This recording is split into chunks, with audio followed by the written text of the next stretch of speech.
Today I'm talking about the speed lab. Well, today, hello, my name is Turk, and today we'll be talking about the speed lab.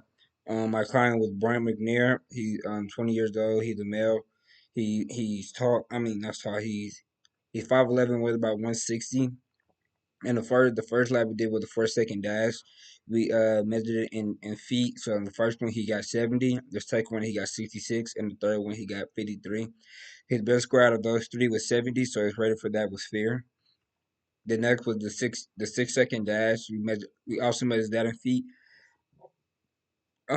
His first one was 77. His next one was 85. His next one after that was 85 as well. So his best score in the 6 yard dash, 6 second dash was 85, which his rating was low for that one.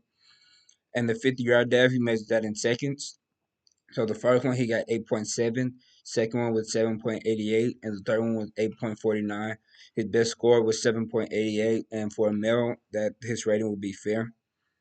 Define the speed. Define the property of the speed test. The speed refers to the rate at which an object moves or a person performs a task. It is typically excuse me. It is typically measured at distance traveled per unit of time, such as meter per second or mile per hour. Discuss what body part are assessed with the test. Discuss how the entire body play a role within the test. So one part of the body with the legs and feet. The primary move is running speed, responsible for the stride length, stride frequency, and the explosive power. The next with the core muscle. His core muscle provides stability and transfer power between the upper and lower body. Strong core muscle improve efficiency and balance during high speed movements.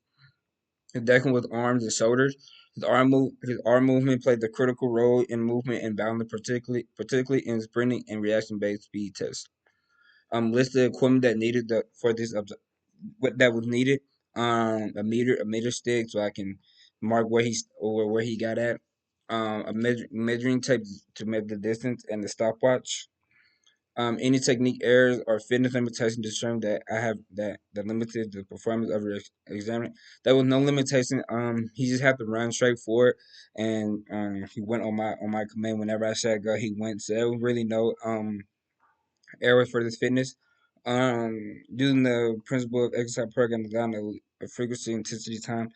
So frequency, he can go about 30. He can work on his speed 35 times a week, working on how fast to get off is, or even seeing how far he can get in the amount of seconds. Intensity.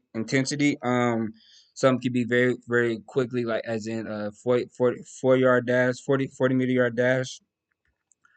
He can work on block work, work on his hips, work on his thigh power, which he has other power for the start, for the build up.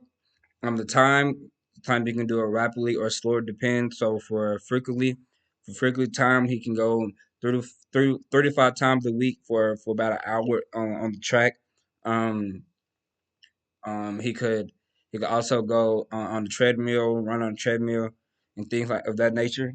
And for the beginning, he could stretch. He could stretch more, get his legs loose, get his arms, his shoulders loose.